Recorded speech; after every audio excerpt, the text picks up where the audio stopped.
상대의 마음 훔쳐보기, 카카오톡 및 SNS 관심 호감 시그널, 여러가지 예시를 들어주셨는데요. 이성에 관한 질문, 인기가 많으실 것 같은데요. 마지막 연애가 언제였어요? 왜 헤어졌는지 물어봐도 돼요? 이상형에 관한 질문, 눈이 높은 거 아니에요? 이상형이 어떻게 돼요? 이런 거라고 합니다. 시간 투자, 남는 시간이 아닌 주말 또는 쉬는 날에 약속 잡기, 상태 전달.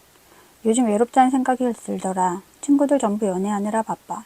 심심할 땐 할 건 없고 연애할 생각이 있음을 암시하는 내용이라고 하네요. 여러 가지가 예시가 있지만 읽어보세요. 무관심 시그널도 알려주셨어요. 상대방이 이러면은 무관심 시그널이래요. 물리적인 거리감 유지한다는 건데요. 마주보고 앉을 때 의자 등받이에 기대는 자세, 낮은 빈도의 아이 컨택, 간혹 창밖을 응시, 낮은 기억력.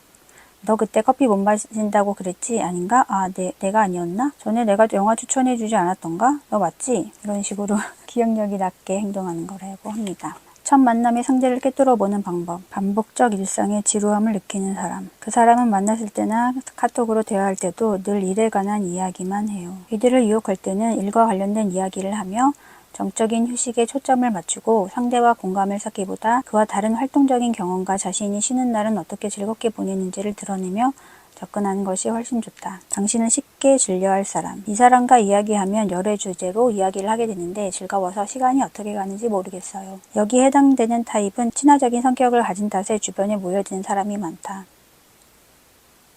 이들은 대체적으로 대화를 잘 리드하며 사람들과의 분위기를 주도하는 매력을 가지고 있다. 이런 사람들은 사랑에 빠지게 만들기 위해서는 관계 주도권을 가능하면 오래 가지고 있는 것이 좋다. 또한 틀에 얽매이지 않는 생각과 행동에서 상대의 관심과 흥미가 높아진다는 것을 기억하자. 소개팅 첫 만남에서 유난히 말이 없는 상대를 만나게 된다면 이것을 관심 없는 태도라고 여기게 되겠지만 상대가 당신을 과의식하고 있을 때도 종종 이러한 반응을 보이게 되니 함부로 단정짓지 않도록 하자. 자신보다 우월하다고 여기는 상대나 자신이 의식할 만큼 괜찮은 상대가 나타났을 때 연애 경험이 없는 사람은 호감 시그널보다 긴장의 시그널을 우선적으로 드러내게 된다. 이런 상태에 있을 때에는 단숨에 호감, 비호감을 판단하는 것이 어렵기 때문에 우선적으로 긴장을 낮추는 대화를 시도해야 한다. 상대가 가장 잘 아는 업무나 주로 즐기는 취미에 관한 주제로 편안한 분위기를 만들면 높은 긴장감으로 인해 드러나지 못한 속마음을 빠르게 눈치챌 수 있다. 소개팅이나 모임에서 낯선 사람과 대화할 때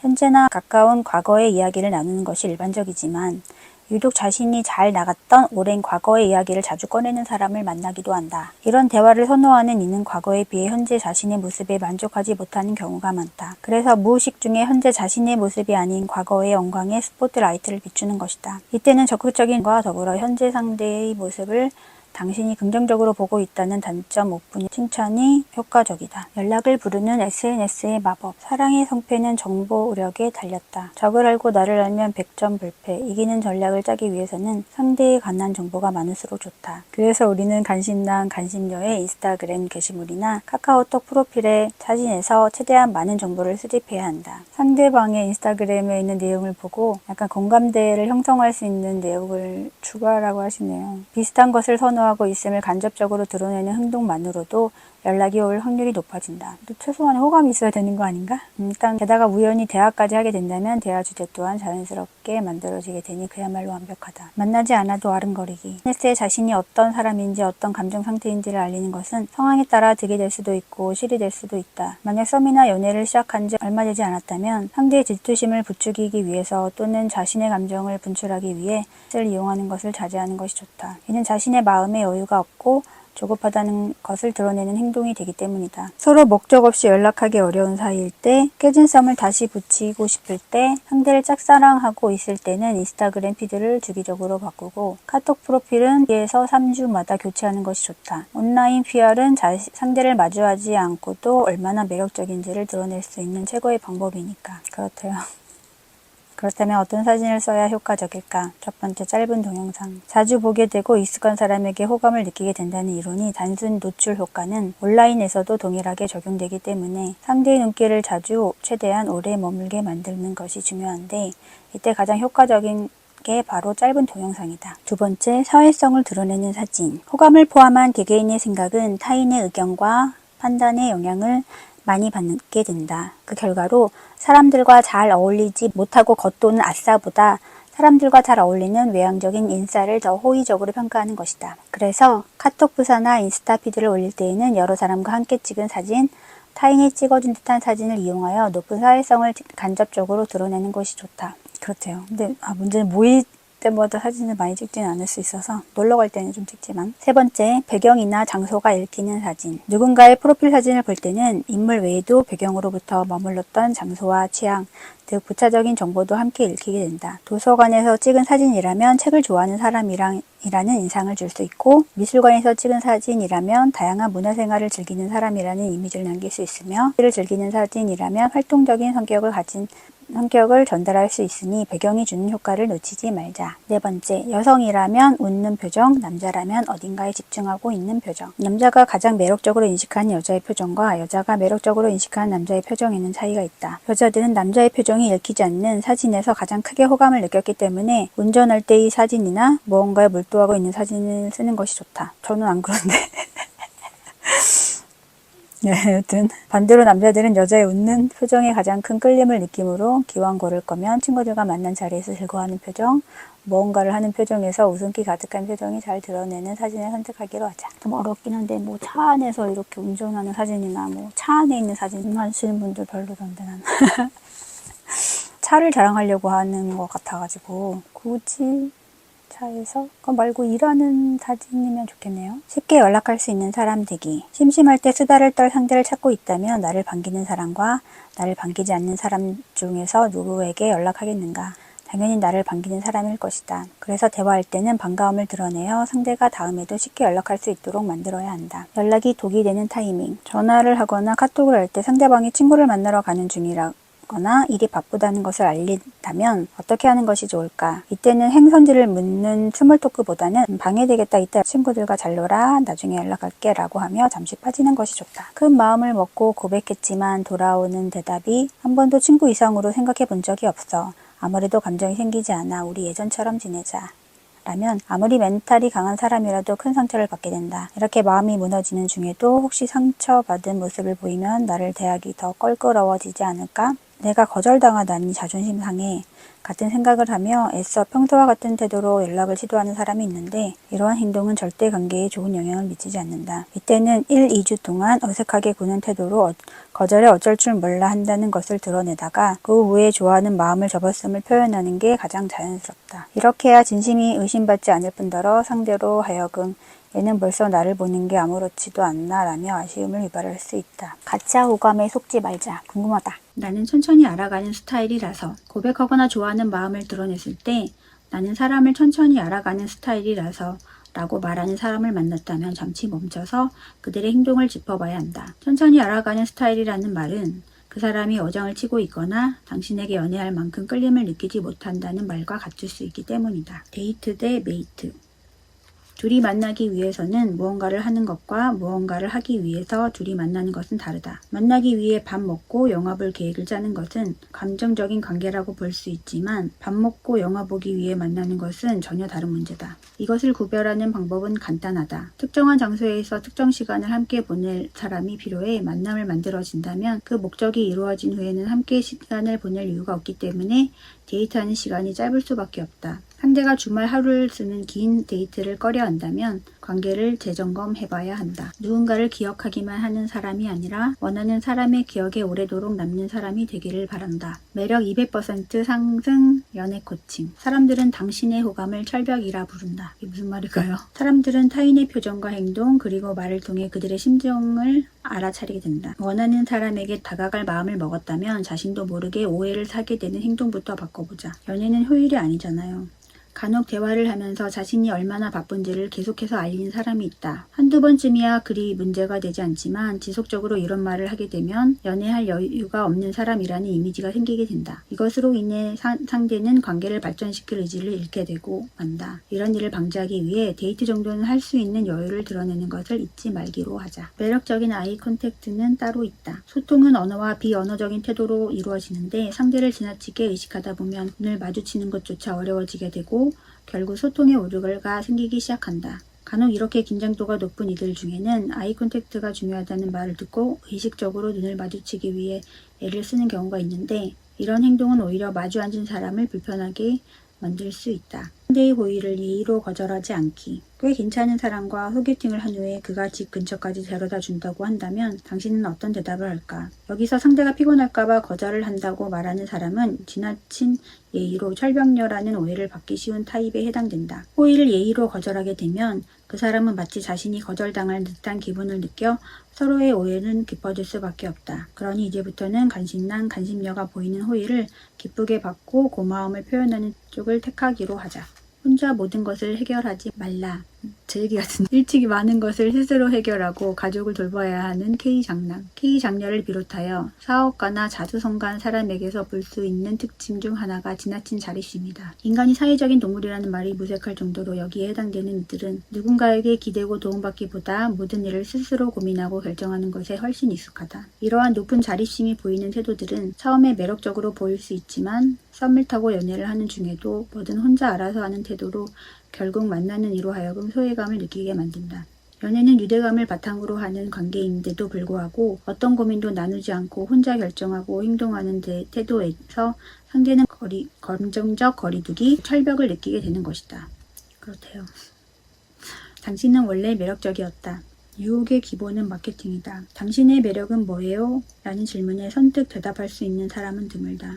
대개는 자신의 매력이 무엇인가를 한 번도 생각해보지 않은 경우가 많고 이것에 대해 생각해 본 적이 있다 하더라도 자신의 장점을 찾지 못해서 내가 생각하는 나와 타인이 생각하는 나가 얼마나 일치하는지 몰라서 대답을 망설이게 된다. 마케팅을 잘하는 사람은 자신이 판매할 것들의 장점을 파악하고 고객의 니즈를 노려서 구매 욕구를 불러일으킨다. 사람을 사로잡는 것도 똑같다. 가지고 있는 매력이 무엇인지 알아야 효과적으로 누군가의 마음을 움직일 수 있는 것이다. 이 매력을 찾기 위해서는 가장 먼저 스스로 생각하는 모습과 타인이 보는 모습을 서로 일치시켜야 한다. 궁금하네요. 타인이 생각하는 나의 이미지와 내가 생각하는 나의 이미지.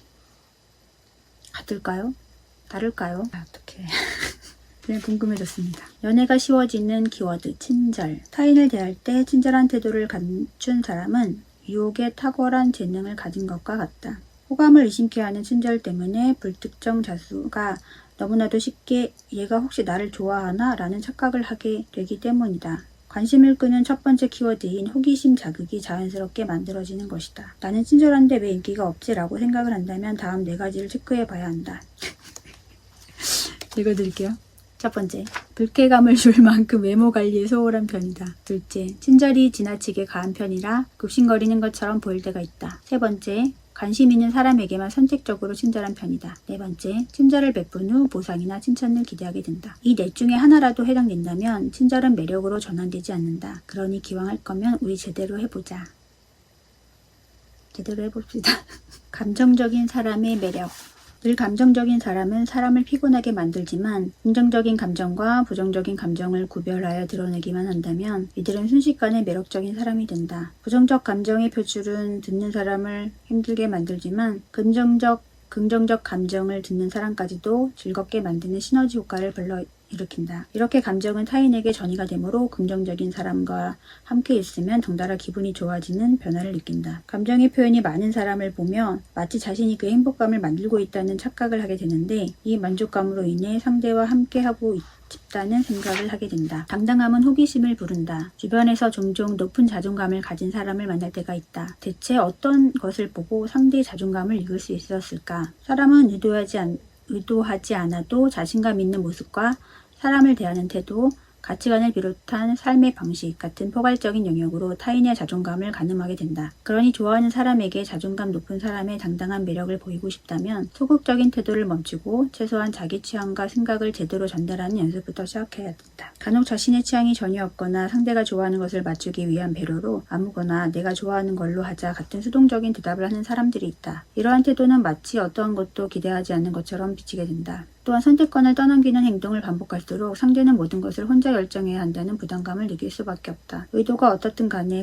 결과적으로 무성의하고 피곤하게 만드는 사람이 되어버리고 마는 것이다. 저 어느새 절반 읽었네요. 제가 이 책을 느낌상 오늘 하루에 다 읽을 것 같습니다. 중간중간에 예시가 있어가지고 너무 재밌는데 제가 다 못 읽어드리니까 좀 속상해요. 이건 읽어봐야 되는 책이에요, 진짜. 그러니까 꼭꼭 약간 연애를 시작할 때 연애가 아니더라도 대인관계를 어떻게 해야 될지 약간 사회초년생들이 읽으면 좋을 것 같아요. 그 사람의 진짜 속마음이 뭘까? 애매한 신호의 코드 맞추기. 호감을 표현하는 방법은 사람마다 차이가 있다. 관심 있는 사람에게 유난히 슬가운 태도로 대하는 사람이 있는가 하면 짓궂게 놀리거나 자신의 호감을 표현하는 사람도 있다. 서로가 공적인 자리에서 만난 관계라면 눈치채기 어려울 만큼의 미약한 호감 시그널을 보내기도 한다. 그렇다면 애매하게 구는 상대의 마음을 어떻게 확인할 수 있을까? 이때 가장 효과적인 방법은 바로 상대의 행동을 똑같이 돌려주는 것. 일명 폭탄 돌리기가 딱이다. 자신을 헷갈리게 만들었던 그 행동을 똑같이 되돌려주기만 하면 된다. 이게 무슨 뜻일까요? 만약 필요할 때마다 먼저 다가와 도움을 주는 것으로 헷갈리게 만드는 사람을 만났다면 이렇게 매번 받아서 어떻게 해요? 내가 커피라도 살게요. 퇴근하고 약속 있어요? 하고 도와준 것에 대한 보답을 제시하는 것이 좋다. 아쉬움으로 기회 잡기. 만약 상대가 짓궂은 장난이나 일관적이지 않은 행동으로 헷갈리게 만든다면 그들이 당신에게 얼마만큼의 시간 투자를 하는지 확인하는 것이 좋다. 관심 없는 사람을 위해 자신의 개인적인 시간이나 바쁜 시간을 쪼개 여유를 만드는 일은 드물다. 상대가 자신의 바쁜 일정에 대해 이야기를 할 때 만나려고 했는데 아쉽다는 것만 슬쩍 드러내면 된다. 이 말에 호감이 있는 사람이라면 데이트를 하기 위해 자신의 말을 번복하게 되고 그렇지 않은 사람은 시간 날 때 언제 시간 되면 하면서 기약이 없는 약속을 이야기하게 된다. 이때는 직접적으로 데이트를 신청한 후에 거절당한 게 아니라 못 만날 것이라는 가정하에 아쉬움만 표현한 상황이기 때문에 거절로 인한 어색한 상황을 만들어지지 않으니 괜한 걱정은 하지 말자. 자존감 드러내기. 대기업들이 많은 돈을 들여 광고하는 이유는 자주 노출될수록 호감이 상승하는 단순 노출 효과 때문이다. 이 심리 적용은 마케팅뿐만 아니라 사람과 사람이 만났을 때도 동일하게 적용되지만 말 한마디 붙이지 못한 채로 얼쩡거린다면 효과를 제대로 볼 수 없다. 운 좋게 관심 있는 사람이 먼저 다가와 말을 걸었을 때 이런 기회가 찾아왔을 때 연애가 가능한 상태나 자신의 장점, 매력을 알게 만드는 것이 더욱 좋다. 그저 친구를 만나고 일을 하는 하루를 보냈다는 말 대신에 요즘 친구들이 다들 연애하느라고 바빠서 저는 그냥 운동 갔다 와서 혼자 놀았어요. 운동으로 자기 관리를 하는 사람임을 드러내는 동시에 주변 사람들이 연애를 시작한 탓에 씁쓸한 기분을 느끼고 있는 상태를 전달하여 상대가 쉽게 다가오게 만드는 것이 좋다. 운동을 하고 있어야겠네요. 안 그럼 거짓말쟁이가 되니까. 사람은 본능적으로 친해지고 싶은 사람이 생기면 서로 닮았다는 것을 드러내기 위해 그 사람의 행동을 무의식적으로 따라하고 동조하게 된다. 하지만 이것이 지나치게 되면 금세 식상한 캐릭터가 되고 만다. 이런 불상사를 막기 위해 필요한 것이 바로 공감 깨기다. 대립하는 입장으로 공감 깨는 방식을 택할 때는 상대와 같은 범주를 좋아하지만 운동을 좋아하는 취향에 동조하되 상대와 다른 스포츠를 좋아하는 것처럼 말이다. 이렇게 공감을 깨는 것이 맞아 나도 그래. 그치 나도 그렇게 생각하는데 라는 공감보다 높은 주체성을 드러내며 매력적으로 보일 수 있다. 사람은 자신에게 다 맞춰주는 사람을 사랑하는 것이 아니라 자신이 맞추고 싶은 사람을 사랑한다는 것을 잊지 말자. 어렵네요. 인기 많은 사람에게 접근할 때는 그들이 가장 익숙하게 받아온 친절을 베푸는 것이 아닌 다소 무신경해 보이는 침대레 같은 방식이 훨씬 더 큰 반응을 부른다. 그들은 경험해보지 못한 타인의 낯선 태도에 의아함을 느끼고 상대의 무뚝뚝한 태도를 자신에게 익숙한 친절로 바꾸기 위해 당신의 호감을 사려는 행동을 하게 될 것이다. 경쟁심을 자극하라. 갑작스러운 인생 역전을 하게 한 게 아니라면 인기 많은 사람들은 꾸준히 매력적인 상태를 유지해 왔을 것이다. 다른 이성에게 유독 친절한 모습을 보이는 것으로도 상대를 의식하게 만들 수 있는데 이 모든 것들이 당사자에게는 예측하지 못한 상황으로